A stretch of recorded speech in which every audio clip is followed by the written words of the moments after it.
Assalamualaikum warahmatullahi wabarakatuh. Selamat pagi anak-anak hebat. Berjumpa lagi dengan Kak Nita. Apa kabarnya hari ini? Semoga kalian semua dalam keadaan sehat dan tetap semangat belajar dari rumah. Sebelum mulai pembelajaran, mari kita berdoa agar ilmu yang kita dapatkan bermanfaat. Sebelum belajar, Rabbi zidni ilman warzuqni fahman. Artinya, ya Allah, limpahkanlah kepadaku ilmu dan berikanlah aku pemahaman. Masihkah ingat pembelajaran sebelumnya? Ya, minggu lalu kita belajar mengenai keragaman budaya di Indonesia. Salah satunya tarian daerah. Nah, anak-anak hebat, hari ini kita akan belajar pada tema 7, subtema 2, indahnya keragaman budaya di negeriku. Salah satu keragaman budaya di Indonesia adalah pakaian adat. Di setiap daerah, pakaian adat memiliki keindahan dan keunikannya masing-masing yang membedakan dengan pakaian adat di daerah lain. Tujuan pembelajaran pada materi ini adalah yang pertama, setelah mengamati beberapa gambar, siswa mampu menuliskan keunikan dari setiap pakaian adat di Indonesia dengan tepat. Yang kedua, setelah berdiskusi, siswa dapat menjelaskan dan melakukan tindakan melestarikan pakaian adat di Indonesia dengan benar.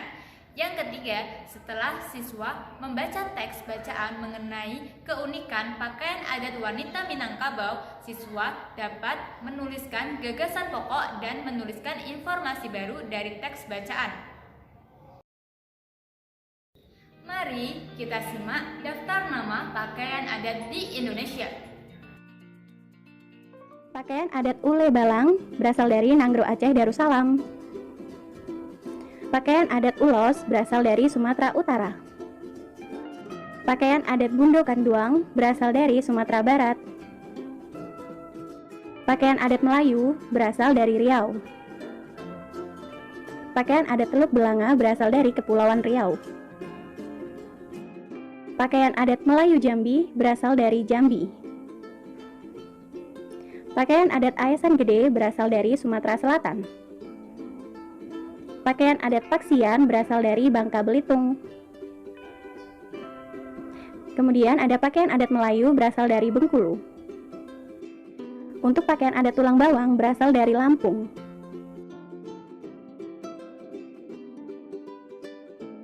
Pakaian adat Betawi berasal dari DKI Jakarta. Lalu ada pakaian adat Pangsi berasal dari Banten. Pakaian adat Bedahan berasal dari Jawa Barat. Kemudian ada kebaya Jawa, pakaian adat berasal dari Jawa Tengah. Untuk surjen dan kebaya, pakaian adat berasal dari daerah istimewa Yogyakarta. Kemudian untuk Jawa Timur, pakaian adat Pesaan. Pakaian adat Payas Agung berasal dari Provinsi Bali. Pakaian adat Lombok berasal dari Nusa Tenggara Barat. Pakaian suku Sabu berasal dari Nusa Tenggara Timur. Pakaian adat King Baba dan King Bibinge berasal dari Kalimantan Barat. Kemudian untuk pakaian adat Upak Nyamu berasal dari Kalimantan Tengah.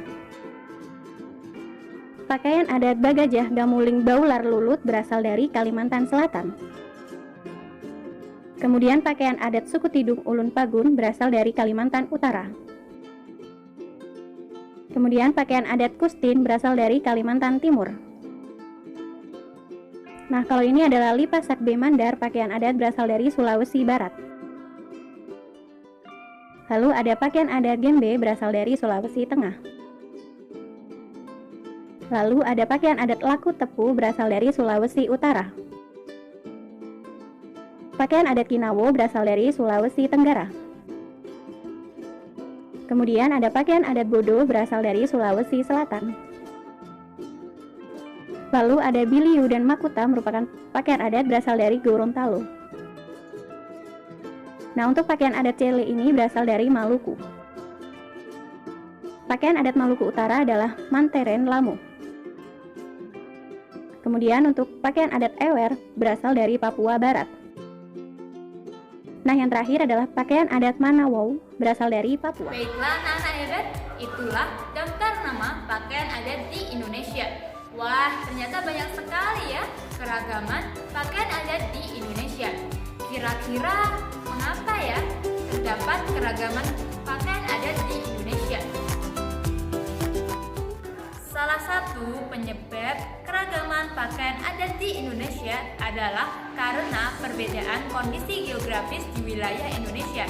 Hal inilah yang mendorong di Indonesia terdapat keragaman pakaian adat di setiap daerahnya. Pakaian adat termasuk salah satu kekayaan budaya di Indonesia. Biasanya penduduk daerah menggunakan pakaian adat pada peristiwa atau acara-acara tertentu, misalnya acara pernikahan. Di setiap daerah memiliki keragaman dan keunikan pada pakaian adatnya yang membedakan dengan daerah lain. Salah satunya pakaian adat wanita Minangkabau.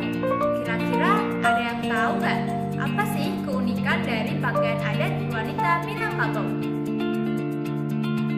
Kita mengenal pakaian adat khas suku Minang dari Sumatera Barat yuk. Pakaian suku Minang ada beberapa jenis. Tapi yang paling terkenal adalah pakaian adat yang biasa dipakai pemangku adat dan sering disebut pakaian kebesaran. Sekarang kita mengenal pakaian yang digunakan perempuan Minang yuk. Sama seperti pakaian laki-laki, pakaian perempuan juga terdiri dari beberapa bagian. Di bagian bawah ada sarung yang disebut lambak. Sarung ini terbuat dari kain songket dan dipakai di pinggang sampai ke mata kaki. Lalu di bagian tengah ada baju batabue, yaitu baju yang berhias benang emas. Baju ini dilengkapi dengan selendang yang dipakai di bahu. Tak lupa perempuan juga memakai perhiasan berupa kalung emas yang disebut dukwah. Lalu di bagian atas perempuan Minang memakai tengkuluk, yaitu perhiasan penutup kepala. Tengkuluk berbentuk seperti atap dari rumah gadang. Wah, pakaian adat suku Minang di Sumatera Barat. Baiklah anak-anak hebat, itulah berbagai macam keunikan dari pakaian adat wanita Minangkabau. Setelah belajar mengenai keragaman pakaian adat di setiap daerah, lalu bagaimana ya cara kita untuk melestarikan pakaian adat? Cara kita untuk melestarikan pakaian adat di setiap daerah adalah dengan yang pertama, kita mencintai pakaian adat. Yang kedua, kita tidak malu menggunakan pakaian adat. Yang ketiga, kita melakukan pengadaan pembuatan pakaian adat. Yang keempat, kita memperkenalkan pakaian adat kepada halayak umum dengan melalui event atau bazar-bazar khusus pakaian adat. Baiklah anak-anak hebat, itulah materi pembelajaran dari Kak Nita. Semoga kalian semua dapat memahami materi tersebut dengan baik. Sampai jumpa di lain waktu. Tetap jaga kesehatan dan semangat. Wassalamualaikum warahmatullahi wabarakatuh.